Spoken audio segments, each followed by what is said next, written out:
Eh bien salut tout le monde. Alors aujourd'hui on va parler un peu des troupeaux. Alors entre les foins et les moissons, pas toujours le temps de tout vous montrer. Donc ça fait un petit moment qu'on n'a pas parlé des troupeaux. Il y a pas mal de choses qui ont changé. Donc je vais vous expliquer un peu ce qui a changé. Donc ça fait à présent un mois qu'on n'a pas eu de pluie. Donc on est reparti pour la 3e année consécutive de sécheresse. Donc l'année dernière on avait déjà commencé à donner du foin.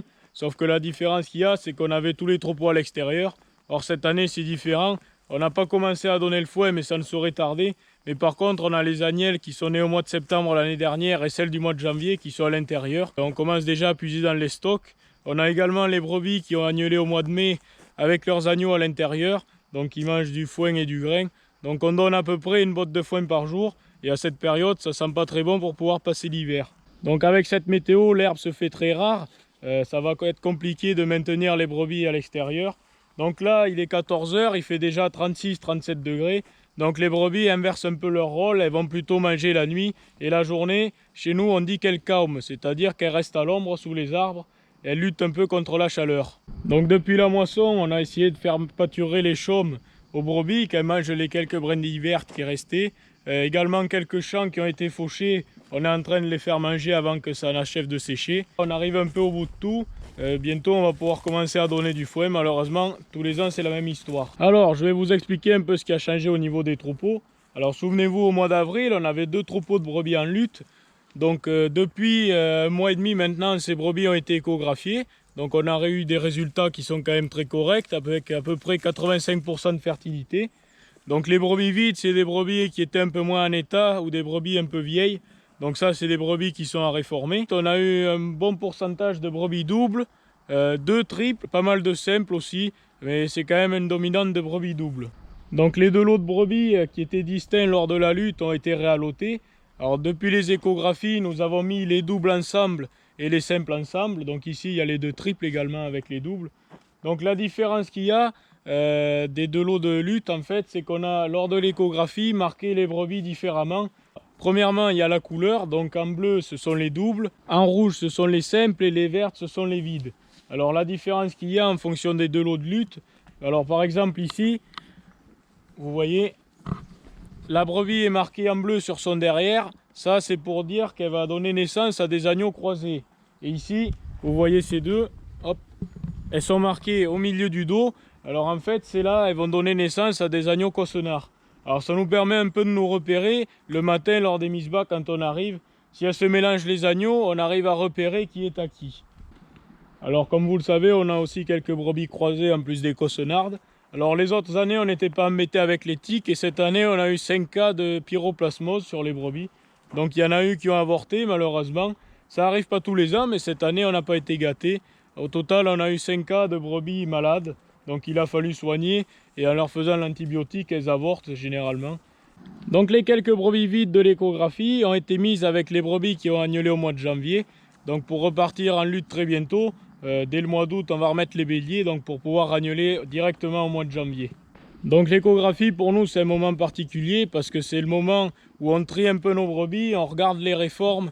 Par exemple, une brebis, si elle est non gestante 2 ou 3 fois d'affilée à l'échographie, en fonction de son âge ou son état, on va la réformer systématiquement.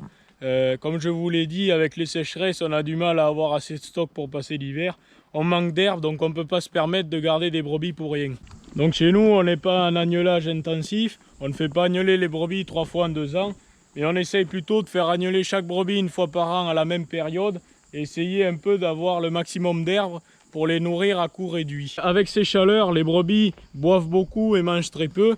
Donc tous les 2 ou 3 jours, on a au moins une tonne à eau à ramener et à re-remplir. Alors les brebis, on vient les voir 2 fois par jour, le matin et le soir, pour bien vérifier déjà tout d'abord si les brebis vont bien et s'il n'y en a aucune sur le dos.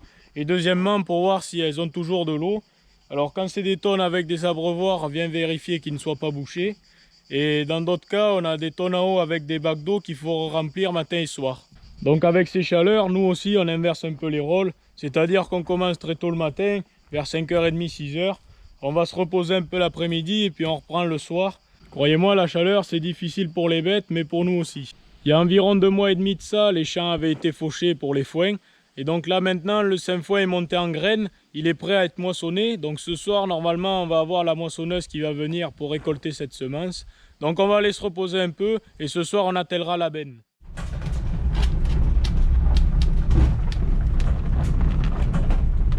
Paco, Paco.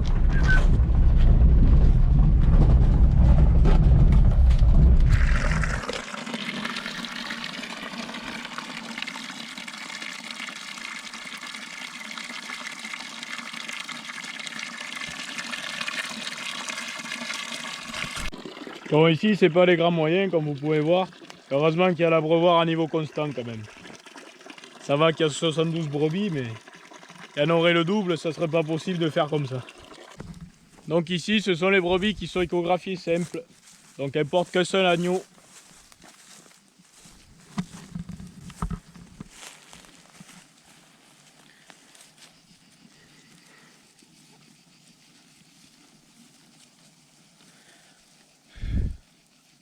Donc là, en même temps des échographies, lorsqu'elles reviennent à la bergerie, on en profite pour les tondre. Donc elles ont été tondues il y a à peine 1 mois et demi. Et c'est quand même intéressant parce que ça leur permet de passer les grosses chaleurs plus facilement. Certains éleveurs tondent plutôt au mois de février ou mars. Et les brebis ont déjà de la laine au mois de juillet et août. Donc nous on préfère faire comme ça, elles sont vraiment impeccables pour affronter les chaleurs.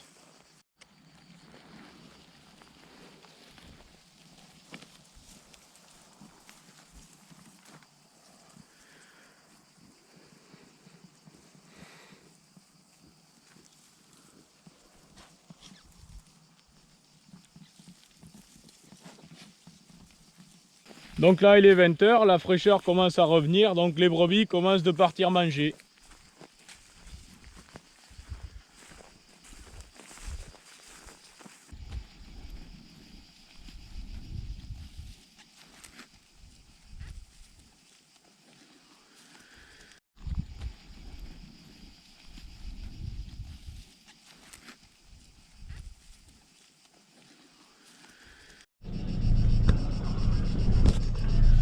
Donc là on a le cas typique de l'imbécilité des brebis.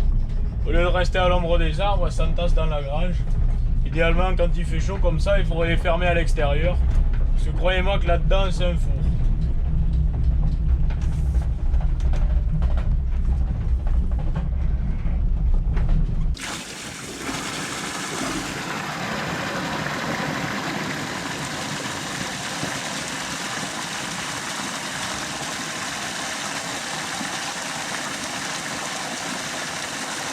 Donc on s'arrange de toujours mettre la tonne à eau à l'ombre, alors pour plusieurs raisons.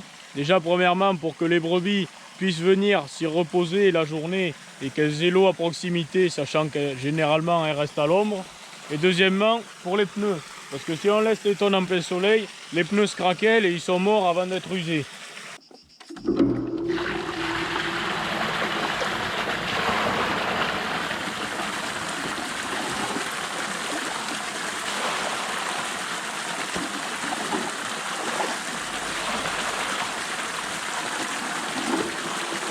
Donc ici il y a 162 brebis, donc ce sont les brebis qui ont été tarées au mois d'avril, donc qui vont repartir en lutte d'ici 15 jours. Et il y a quelques brebis qui ont des points verts, alors ça vous l'aurez compris, c'est les brebis qui ont été échographiées vides au mois de juin. Donc là on va devoir redescendre ces brebis à la ferme pour les trier, il y a quelques maigres à enlever qu'on va devoir réformer, et ensuite on introduira les béliers. Donc là je vais attendre qu'elles boivent un peu, et ensuite on va les amener dans un bois à 1 km d'ici, pour qu'elles y passent la nuit, sachant qu'il n'y a pas trop d'ombre, on préfère les lui faire passer la nuit. Donc il reste un peu d'air, même si elle est sèche, elle la mange quand même. Mais bon, quand ce bois sera terminé, on va certainement passer au foin.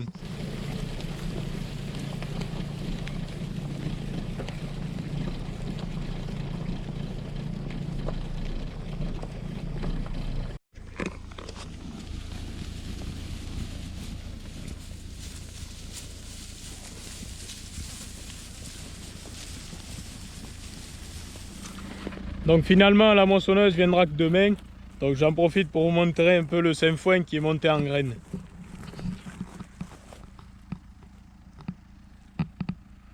Voilà à quoi ça ressemble. Donc en tout on a gardé 5-6 hectares pour moissonner.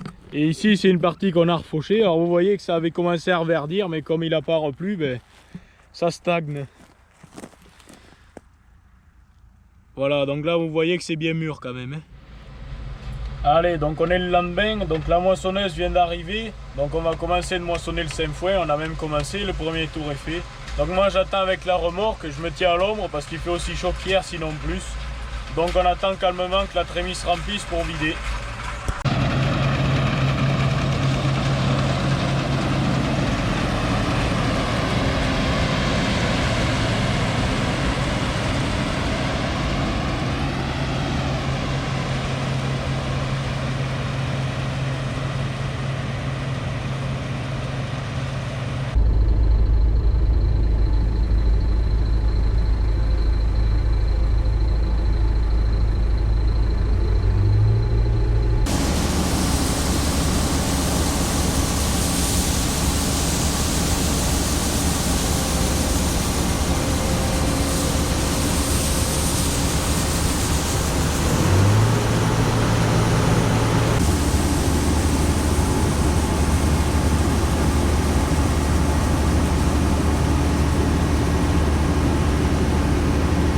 Allez, ça y est, la moisson est terminée pour cette année. Donc on a ramassé ça de supplémentaire. Plus ce qu'il y a dans la veine rouge, c'est pas mal. On aura de quoi semer cet automne et le printemps prochain. Allez, donc 2 jours après la récolte du 5 foin, on est en train d'aller et de presser la paille de 5 foin. Alors j'appelle ça de la paille, c'est plus du foin bien sûr. Alors quand on moissonne le 5 foin, on coupe plus haut que quand c'est de l'orge, mais il y a quand même des pailles à ramasser. Donc là je suis en train d'endainer, je prends 2 bandes de la moissonneuse. Et là-bas il y a le tracteur avec le round-baller qui est en train de faire les bottes. Sur les 6 ou 7 hectares qu'on va moissonner, on va faire à peu près 10-15 bottes.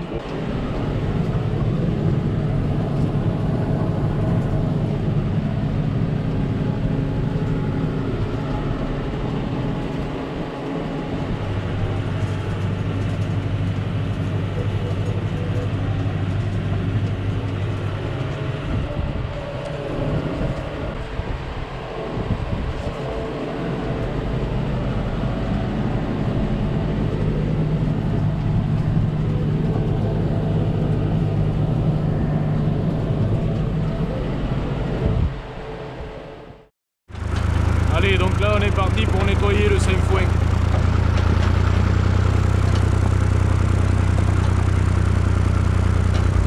Donc on a fait passer les graines de 5 foin d'une benne à l'autre à l'aide de la vis à grains pour le faire sécher, pour enlever pas mal de paille qui restait.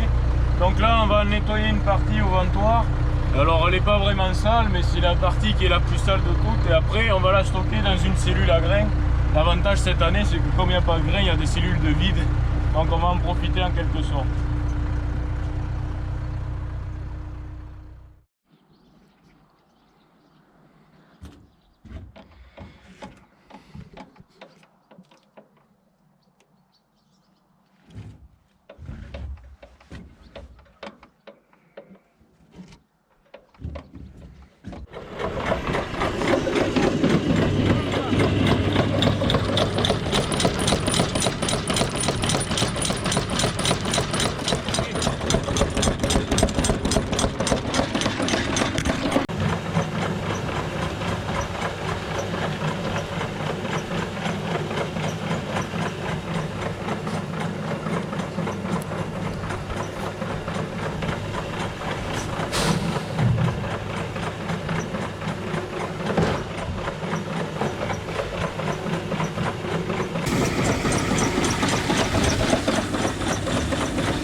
Donc là je suis en train de passer le premier passage de vibroculteur pour semer du colza pour les brebis.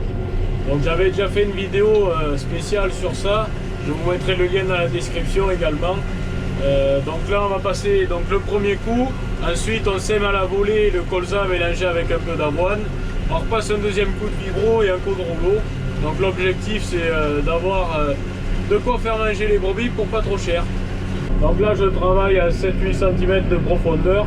C'est pas des graines qu'il faut enterrer très profond, le colza c'est des graines qui sont très petites. Il faut les mettre presque à la surface.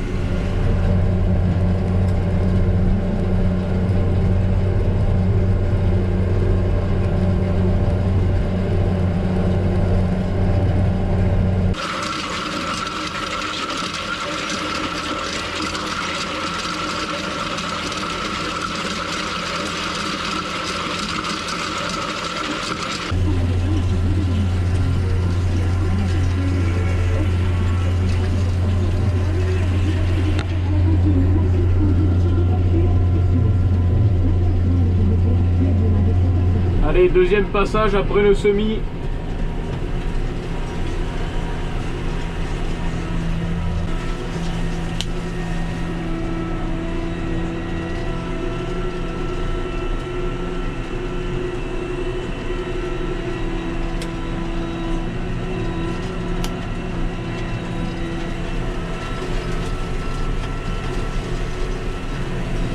Après ça, un coup de rouleau et ce sera bon. Plus qu'à attendre la pluie.